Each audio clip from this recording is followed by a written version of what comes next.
Steel in his soul. It was the summer of 2028, and the sun over southern Georgia baked the sidewalks into sheets of heat-hazed glass. Sergeant Elijah Eli Granger had just returned home from his fourth deployment overseas, decorated, respected, and admired by his peers. He had served 15 years in the U.S. Army, but in his hometown of Reading, some people still saw only the color of his skin. Reading was the kind of place where time moved slow and change moved even slower.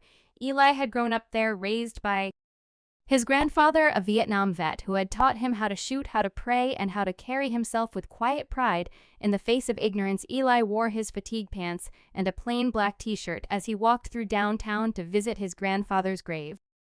He carried a folded American flag under one arm, his grandfather's, and a bouquet of fresh blue irises in the other. He'd barely made it halfway down Main Street when he heard the Snickers. Three white teens, maybe 18 or 19, leaning against a truck painted with a Confederate flag across the hood. Eli kept walking.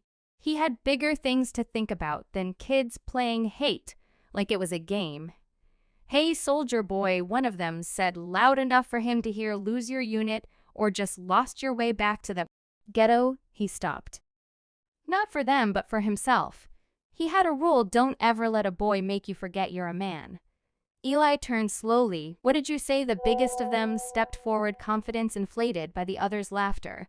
"I said you in the wrong town. Here are this here's Reading. We don't salute no chocolate soldiers around here." He heard the old pain in those words. Hand me down hate, second-hand rage, passed like a curse from father to son. Eli didn't flinch. Instead, he took 2 slow steps toward them, his voice like gravel wrapped in velvet. "You boys ever see war?" he asked. They laughed. "I seen Call of Duty," one cracked. The others barked laughter. Eli nodded. "Yeah, that's what I figured."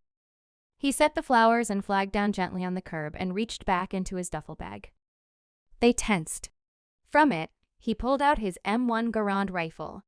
Not loaded, he never kept it loaded in town, but clean, gleaming, a relic of his grandfather's war. On the strap hung a metal tag, Granger. "See? 1969 Vietnam." The teens froze. Their eyes widened. One took a step back. Another dropped his soda. "This weapon's been in more battles than you've had birthdays," Eli said. "Carried by a man who fought while being called less than human. Just like you're doing now." The street had grown quiet. A couple of locals watched from their porches, murmurs rising like wind through leaves. "I served this country, so you have the freedom to talk," Eli continued.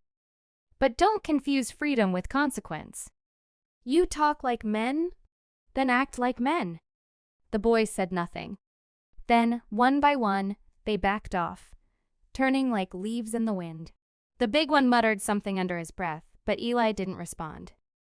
He wasn't interested in breaking boys. He was there to honor a man. When they were gone, he returned the rifle to his bag, picked up the flag and the flowers, and continued on to the cemetery. As he stood over his grandfather's grave, he placed the bouquet down and unfolded the flag, smoothing it over the stone. "I did it right, Granddad," he said. "I didn't flinch."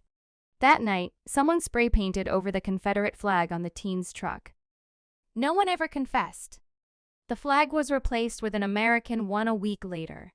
And as the weeks passed, whispers about the soldier who stood tall began to grow.